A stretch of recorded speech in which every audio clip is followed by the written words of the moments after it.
नमस्कार। Previous lecture में हमने इंटीग्रल डोमेन को इंट्रोड्यूस किया था, ठीक है। डेफिनेशंस और एग्जाम्पल्स हुए थे, और इससे पहले कि आप इस लेक्चर को देखना शुरू करें, हम आपसे कहना चाहेंगे कि यह जो लेक्चर है उसमें हम इस तरह के क्वेश्चंस का जिक्र करेंगे कि यह जो रिंग आपके सामने दिख रहा है, क्या यह इंटीग्रल डोमेन होगा। Zi क्रॉस R क्रॉस 0 यहाँ पे आपको नजर आ रहा है। यहाँ पे Zn क्या हमेशा इंटीग्रल डोमेन हो जाएगा, और अगर हम यहाँ पे ZnI है ना, integers modulo n, Gaussian integers modulo n वाला, अगर उसकी बात करें तो क्या वो हमेशा इंटीग्रल डोमेन होगा, या कब इंटीग्रल डोमेन होगा और कब इंटीग्रल डोमेन नहीं होगा, इसी का जिक्र करने वाले हैं इस वीडियो में, ठीक है। मैं आपको यह भी बता दूं कि कल से यानी कि 26 फरवरी 2022 से जो लाइव क्लासेस है वो भी शुरू हो रहे हैं, और लाइव क्लासेस में आप लोग देखेंगे लीनियर अलजेब्रा, ठीक है, 8 बजे सुबह से, है ना। मंडे टू फ्राइडे वो रहेगा। सैटरडे संडे का स्केड्यूल क्या रहेगा क्या नहीं रहेगा, उसको जानने के लिए आप इसी नेम से, जिस नेम से यूट्यूब चैनल है पीके मैथ्स पंकज 13, उसी नेम से आप टेलीग्राम पे हमें सर्च करें और डेफिनेटली उस चैनल को ज्वाइन कर लें। सारे पीडीएफ्स वहाँ पे आपको मिलते रहेंगे। तो चलिए आज शुरू करते हैं इस लेक्चर को, और जानने की कोशिश करते हैं कि अगर हम यहाँ पे एक रिंग लेते हैं Zi cross R cross 0 with respect to addition and multiplication, तो क्या यह इंटीग्रल डोमेन हो जाएगा। इंटीग्रल डोमेन कहने का क्या मतलब है। इंटीग्रल डोमेन कहने का मतलब है कि यह एक commutative ring with unity but without zero divisor, ठीक है। यूनिटी होना चाहिए लेकिन जीरो डिवाइजर्स नहीं होना चाहिए। और जीरो डिवाइजर्स क्या होता था कि इसी के अंदर से अगर आप दो नॉन जीरो एलिमेंट ले लेते हो, if you are able to take two non zero element, तो यहां पे Zi कहने का क्या मतलब है, a plus iota b where a belongs to z, b belongs to z, इस तरह का एलिमेंट होता है। तो Zi से आप 1 ले सकते हो, R सेट ऑफ रियल से 0 ले सकते हो, और वो तो सिर्फ 0 ही दे पाएगा आपको। तो ये एक नॉन जीरो एलिमेंट है। और फिर इसी सेट से एक दूसरा एलिमेंट क्या लिया जा सकता है, Zi से 0 लिया जा सकता है, सेट ऑफ रियल से 1 लिया जा सकता है, और 0 तो सिर्फ आपको 0 ही देगा। तो यहां पे ये दो नॉन जीरो एलिमेंट मिल रहे हैं, और इसका जो प्रोडक्ट है वो क्या होगा, देख लीजिए, 1 इंटू 0, ये 0, 0 इंटू 1 अगेन 0, एंड 0 इंटू 0 0। तो दो नॉन जीरो एलिमेंट का प्रोडक्ट यहां पे 0 मिल गया, और इसीलिए आप क्या कहेंगे, यहां पे आपको यहां पे कोई हेजिटेशन नहीं है ये बात कहने पे कि it contains zero divisor. Okay, यह जो है जीरो डिवाइजर रखता है इस सेट के अंदर। दो ऐसे नॉन जीरो एलिमेंट्स हैं जिसका प्रोडक्ट एक जीरो एलिमेंट के तौर पे मिलता है, और इसीलिए ये क्या हो जाएगा, नॉट एन इंटीग्रल डोमेन। इसीलिए यह इंटीग्रल डोमेन नहीं हो पाएगा। अब चलिए आगे बढ़ा जाए, ठीक है। अब अगर हम आगे की बात यहां पे करना शुरू करते हैं, तो सबसे पहली बात कि अगर हम यहां पे आपसे पूछें कि Z6 with respect to addition modulo 6 and multiplication modulo 6, क्या यह इंटीग्रल डोमेन है, क्या यह इंटीग्रल डोमेन है, तो आपका आंसर क्या होगा। देखिए, Z6 रिंग विथ यूनिटी, लेकिन क्या यह जीरो डिवाइजर रखता है। Z6 में क्या सब एलिमेंट्स है, 1 2 3, रेसिड्यू मोडुलो n वाला ये ग्रुप है, 0 1 2 3 4 5, है ना। अब यहां पे देख लीजिए, अगर आप 2 ले लेते हैं जो कि नॉन जीरो है, अगर आप 3 ले लेते हैं जो कि नॉन जीरो है, और दोनों का मल्टीप्लीकेशन मोडुलो 6 करेंगे तो 2 3 जा 6, 6 को 6 से डिवाइड करेंगे तो रिमाइंडर बचेगा 0। तो यहां पे हम क्या कहेंगे, इट कंटेन्स जीरो डिवाइजर। यह जीरो डिवाइजर को कंटेन करता है, और जीरो डिवाइजर्स को कंटेन करता है, इसीलिए ये क्या हो जाएगा, नॉट एन इंटीग्रल डोमेन। ठीक है। अब एक और सवाल यहां पे मैं आपसे पूछ लेता हूं, फिर यहां से एक रिजल्ट दे देंगे, और उस रिजल्ट को आपने हमेशा याद रखना है। अगर हम यहां पे पूछ लें Z5 with respect to addition modulo 5 and multiplication modulo 5, अगर आपने इससे पहले के लेक्चर्स को नहीं देखा है तो एक बार प्लेलिस्ट में अवश्य देख लें। एन इंटीग्रल डोमेन, क्या यह इंटीग्रल डोमेन हो जाएगा, यस और नो? तो यहां पे देखिए, ये जो एलिमेंट्स है इसका एलिमेंट्स 0 1 2 3 4, ठीक है। अब आप कोई भी दो नॉन जीरो एलिमेंट लीजिए, जैसे 1 मल्टीप्लीकेशन मोडुलो 5 2, तो ये 2 ही हो जाएगा। 2 मल्टीप्लीकेशन मोडुलो 5 3, तो ये 2 3 जा 6 डिवाइडेड बाय 5, तो रिमाइंडर आएगा 1। अगर हम 3 मल्टीप्लीकेशन मोडुलो 5 4 लेते हैं तो 12 डिवाइडेड बाय 5, तो रिमाइंडर आएगा 2। ओके।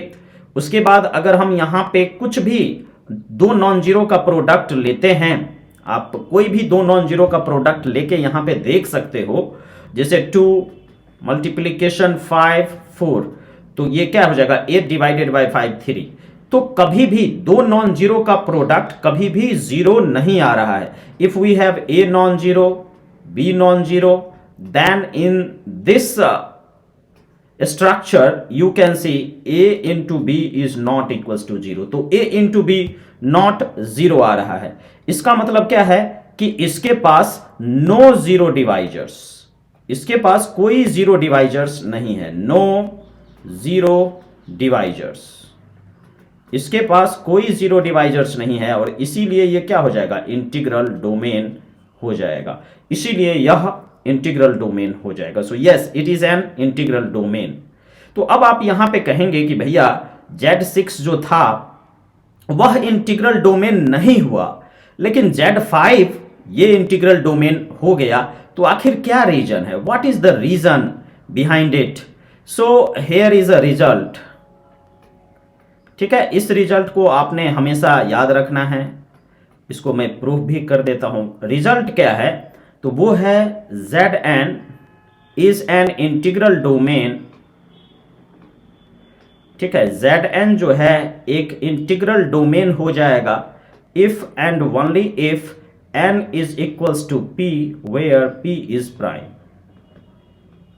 ठीक है, क्या है थ्योरम कि Zn इंटीग्रल डोमेन सिर्फ और सिर्फ तब होगा if and only if condition है, बोथ बाई कंडीशनल स्टेटमेंट है, तो बहुत स्ट्रॉन्ग है। अगर n बराबर p होगा, पहले इस रिजल्ट से कंक्लूजन निकाल लेते हैं। जैसे कि अगर मैं आपसे पूछूं Z2, तो यहां पे p बराबर 2, तो प्राइम हो गया। Z3, तो p बराबर 3 prime. Z5, Z7, Z9 and so on, ये सब आपके क्या हो जाएंगे, इंटीग्रल डोमेन हो जाएंगे, कोई प्रॉब्लम नहीं है। लेकिन अब वास्तव में मतलब जैसे अब Z2 है तो इसका binary operation addition modulo 2 multiplication modulo 2 लेंगे, ये अंडरस्टूड है, आप समझ रहे होंगे। अब अगर हम बात करें जैसे कि अगर हम यहां पे बात कर लेते हैं कि जैसे Z4 ले लेते हैं, right, if we will take Z4 या फिर Z6 या फिर Z8, तो ये सब जो है Z10, ये सब जीरो डिवाइजर्स को रखेगा, तो ये सब क्या हो जाएंगे, नॉट इंटीग्रल डोमेन, है ना।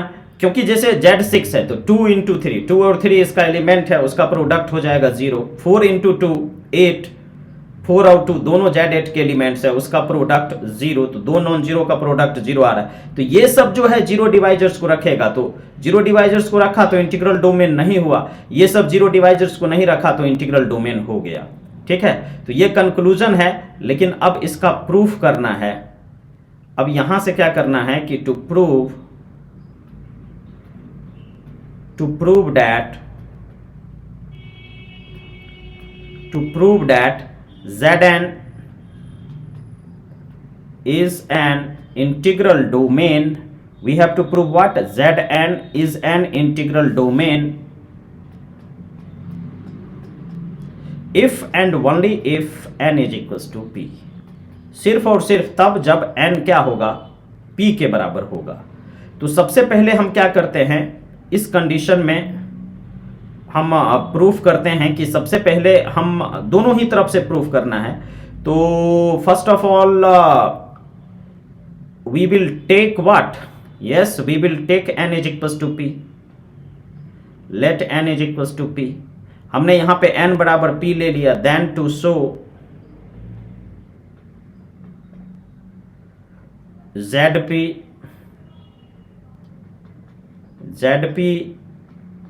with these two binary operations is an ID। ठीक है, अब हमें यहां पे ये दिखाना होगा कि ZP जो है इंटीग्रल डोमेन हो जाएगा। ऑल राइट, तो इसके लिए हमें क्या करना पड़ेगा? Let A belongs to ZP and B belongs to ZP, okay, such that these two are two elements from ZP, such that A into B is equals to 0। हमने यहां पे दोनों का प्रोडक्ट 0 ले लिया है। ठीक है, the product of both of those two are what? 0। A dot B where what? 0। So hence A into B is equals to 0, so P will divide what? AB, and if what will happen? If P will divide A, अगर P A को divide करता है, इसका मतलब क्या है? A 0 है।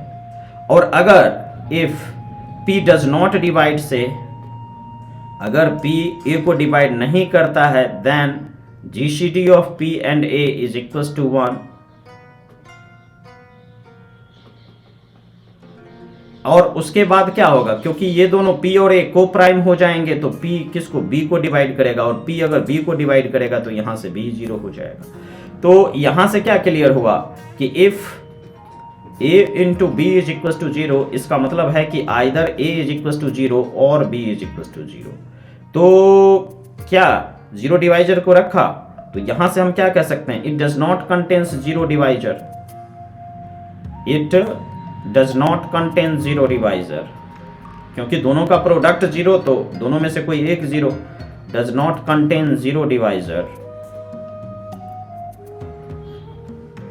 Therefore integral domain, इसीलिए इंटीग्रल डोमेन हो जाएगा। So now you have to prove the converse part. ठीक है, इसके कन्वर्स पार्ट को आप प्रूफ कीजिए, और आप उस रिजल्ट को भी कमेंट कीजिए कि किस केस में अगर ये गॉसियन इंटीजर्स मॉडुलो n है, तो n के किस वैल्यू के लिए यह इंटीग्रल डोमेन हो जाएगा, और n के किस वैल्यू के लिए यह इंटीग्रल डोमेन नहीं होगा। कुछ n के लिए यह इंटीग्रल डोमेन होता है, कुछ n के लिए इंटीग्रल डोमेन नहीं होता है। तो ये दोनों जो HW है, इसको आप कीजिए। ठीक है, कल मिलते हैं लाइव सुबह 8 बजे। इस चैनल का प्लेलिस्ट चेक कर लीजिए। Telegram channel PK maths Pankaj 13, जो यूट्यूब के चैनल का नाम है, वही टेलीग्राम चैनल भी है, जहां पे आपको PDFs मिल जाएंगे। तो कल सुबह 8 बजे हम लोग मिलेंगे निश्चित तौर पे। ठीक है, तब तक आप लोग पढ़ते रहिए, लिखते रहिए और देखते रहिए PK मैथ्स पंकज 13। और ये जो रिंग थ्योरी है, इसके वीडियोस हम डालते रहेंगे। Thank you.